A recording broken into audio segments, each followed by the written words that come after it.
శ్రీమాత్రే నమ. జయ గురు దత్తాత్రేయ నమ. ఈ వీడియోలో మనం మీనరాశి వారికి జనవరి 19 నుంచి 25వ తారీఖు మధ్యలో జరగబోయే వార ఫలాలు పరిశీలిద్దాం.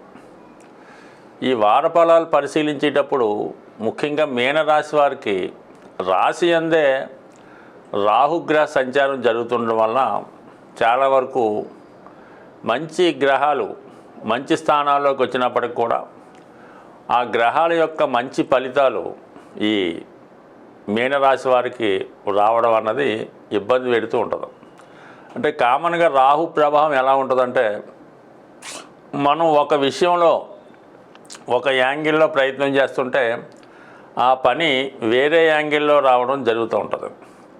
నిజాయితీగా ప్రయత్నం చేసినంత వరకు రాహు సహకరించడం, ఏదో అక్రమ మార్గాల ద్వారానో వేరే వారికి లంచం ఇచ్చి పని చేసుకోవడమో, బ్యాక్ డోర్ ద్వారా ఫేక్ సర్టిఫికేట్లు పెట్టి ఉద్యోగం సంపాదించడానికి రాహుగ్రహం సహకరిస్తూ ఉంటాడు. అంటే న్యాయానికి మన ఎథిక్స్కి విరుద్ధంగా వెళ్ళినప్పుడు ఆ పని రావడానికి రాహు సహకరిస్తూ ఉంటాడు. అయితే టెంపరీగా అది బెనిఫిట్ ఇచ్చినప్పుడు కూడా తర్వాత ఆ ఫలితం చాలా విపరీతంగా ఇబ్బంది పెట్టి జాతకుడికి చాలా ప్రమాదకరమైనటువంటి పరిస్థితుల్లోకి నెట్టివేసే అవకాశం ఉంది.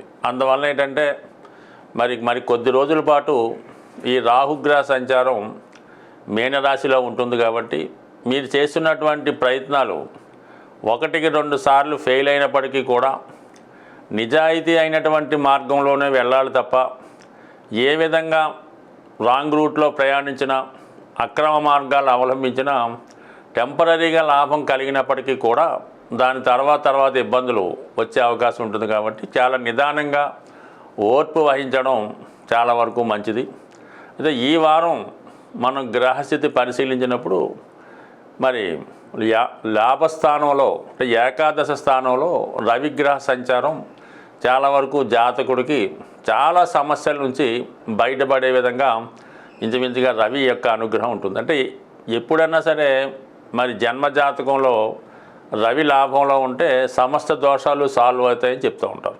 అలాగే ఈ గ్రహరాజు అయినటువంటి రవి 11వ స్థానంలోకి రావడం వల్ల ఎప్పుడు ఏ ఫలితాన్ని ఇస్తాడో అని అనుకూలంగా ఉండడానికి మిగతా గ్రహాలు కూడా రెడీగా ఫలితం ఇవ్వడానికి ఉంటాయన్నమాట. అంటే ఒక సీఎం గారు క్యాంపెయిన్కి వెళ్ళినప్పుడు చుట్టూ ఉన్నటువంటి అధికారులు ఎలా రెడీగా ఉంటారో అప్పుడు మీకు ఈ విధంగా మిగతా గ్రహాలు కూడా వాటి యొక్క ఫలితాలు ఇవ్వడానికి రెడీగా ఉండడం జరుగుతూ ఉంటుంది. కాబట్టి బట్ ఏదైనా ప్రభుత్వానికి సంబంధించిన వ్యవహారాలు అనుకూలంగా ఉంటాయి, ప్రభుత్వ వ్యవహారాలు ప్రభుత్వ పథకాలు మీకు అనుకూలంగా ఉంటాయి. అటు విద్యార్థులు స్కాలర్షిప్ కోసం ప్రయత్నం చేసినా, పెద్దవారు రుణం కోసం ప్రయత్నం చేసినా ప్రభుత్వ సహకారంతో మీ యొక్క పనులు సమకూరే అవకాశం ఉంది. చాలా కాలంగా ఆగిపోయినటువంటి ధనం కానీ, కోర్టు సమస్యలు కానీ, బంధువులతో విరోధాలు కానీ ఈ సమయంలో మీకు అనుకూలంగా రావడం జరిగే అవకాశం ఉంది. సో ఏదైనా మీరు రవి కారకత్వాలైనటువంటి పెద్దవారిని పట్టుకోవడం వల్ల మీ యొక్క సమస్యలు చాలా వరకు సాల్వ్ అయ్యే అవకాశం ఉంది. ఇంకా దశమ స్థానంలో బుధగ్రహ సంచారం మీరు కొత్త వ్యవహారాలు ప్రారంభించడానికి, ఉన్న ఆదాయానికి అదనంగా కొత్త ఆదాయం సంపాదించుకోవడానికి, కొత్త వ్యాపార ప్రారంభానికి ఈ గ్రహస్థితి అనుకూలంగా ఉండడం జరిగింది. అయితే కొత్త వ్యాపారాలు అన్నవి ఈ మీనరాశి వారికి ఇప్పుడప్పుడే పెద్దగా అనుకూలించవు. పెట్టుబడి పెట్టే వ్యాపారాలు చాలా వరకు దూరంగా ఉండడం మంచిది.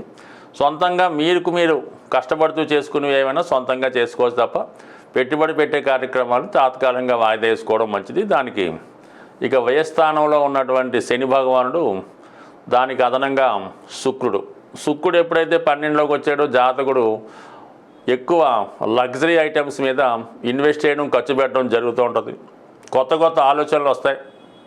అలాగే ఎక్కువగా ఇష్టమైన వారి కోసం, వ్యసనాల కోసం, తన వ్యక్తిగత కంఫర్ట్స్ కోసం, రహస్య కార్యకలాపాల కోసం ఎక్కువగా ధనం లేనప్పటికీ కూడా ఏదో విధంగా దాచుకున్న ధనం రుణం చేసో తన మనసులో ఉన్నటువంటి బలహీనతల్ని, ఎంటర్టైన్మెంట్ని దాన్ని సంతృప్తిపరిచే విధంగా దాన్ని అమలు చేయడం జరుగుతూ ఉంటుంది. బట్ ఏదైనా రహస్యపరమైనటువంటి ఖర్చులు, రహస్య కార్యకలాపాలు జరిగే అవకాశాలు ఉన్నాయి.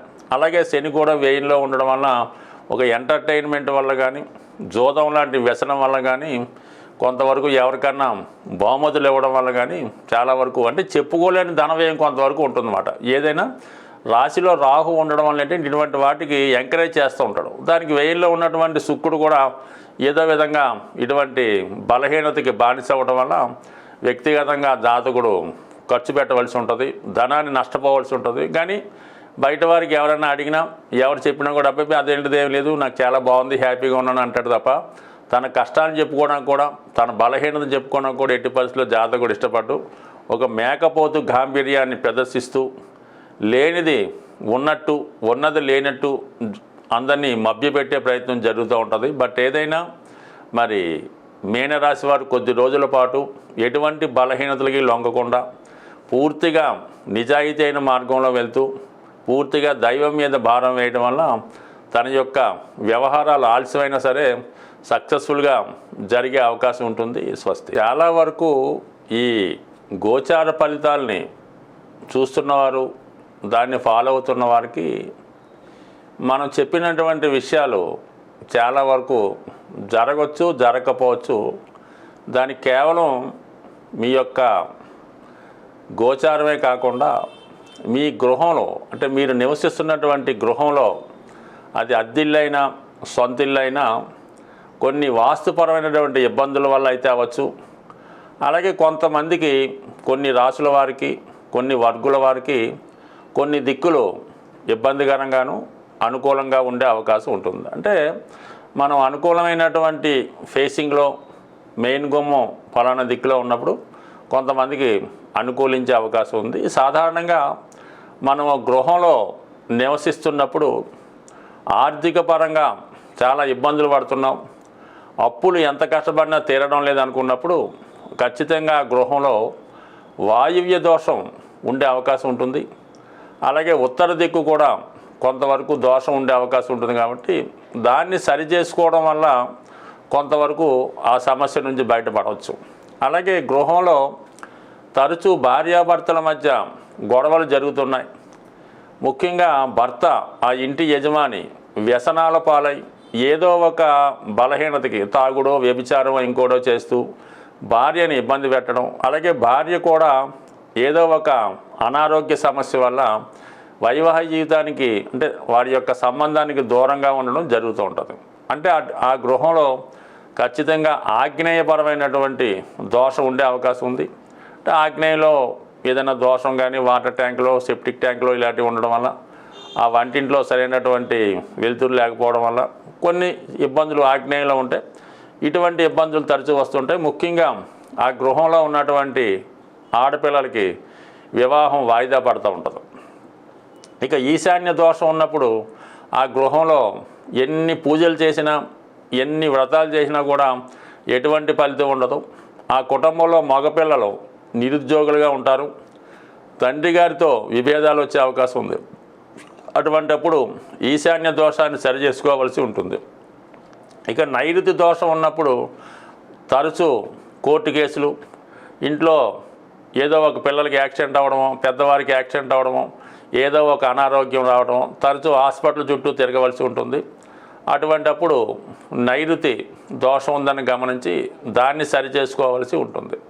అలాగే ఆ కుటుంబంలో వివాహం అయింది, కొత్తగా 5 సంవత్సరాలు 6 సంవత్సరాలు అయినా కూడా వివాహం జరిగినా కూడా సంతానం కలగడం లేదు అన్నప్పుడు కూడా మీకు నైరుతి దోషం ఉండొచ్చు. లేదా నైరుతి వీధిపోటు లాంటివి ఉండడం వల్ల కూడా ఆ వంశం అక్కడితో ఆగిపోయే అవకాశం ఉంది. అలాగే ఈశాన్యం ఎటువంటి ఇబ్బంది ఉన్నా కూడా మరి ఆ వంశం అభివృద్ధి చెందకుండా ఉండే అవకాశం ఉంది. ఎప్పుడన్నా సరే ఒక గృహంలో ఈశాన్య దోషం ఉంటే కంపల్సరీగా నైరుతి దోషం ఉంటుంది. ఆగ్నేయ దోషం ఉంటే వాయువు దోషం ఉండే అవకాశం ఉంది. ఇక వాయువు దోష ప్రభావం ఏంటంటే ఇంట్లో ఏదో లవ్ అఫేర్సు, అక్రమ సంబంధాలు ఉండే అవకాశం ఉంది.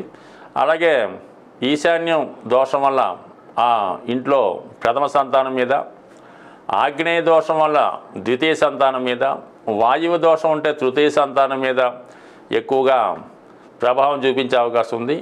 ఒక గృహంలో తూర్పు కంప్లీట్గా స్ట్రగుల్ అయినప్పుడు, తూర్పు సంబంధించిన ఈ దోషం ఉన్నప్పుడు కేవలం ఆ గృహంలో స్త్రీ సంతానం మాత్రమే కలుగుతూ ఉంటారు. అలాగే ఉత్తర దిక్కు ఏమాత్రం వాస్తుపరంగా ఇబ్బందులు ఉన్నా, టాయిలెట్స్ వంటి ఉన్నా కూడా మరి ఆర్థికపరమైన సమస్యలు, అలాగే ఆ కుటుంబ యజమానురాలకి స్త్రీకి ఏదో ఒక అనారోగ్య సమస్య, ముఖ్యంగా పిల్లలు నిరుద్యోగులుగా ఉండడం, ధనం సంపాదించకపోవడం, ప్రతి విషయానికి కూడా ఆ కుటుంబ పెద్ద మీద ఆధారపడి ఉండడం, ఏదైనా వాస్తుపరమైనటువంటి దోషాలు చాలా వరకు జాతకుడి మీద ప్రభావం చూపిస్తూ ఉంటాయి.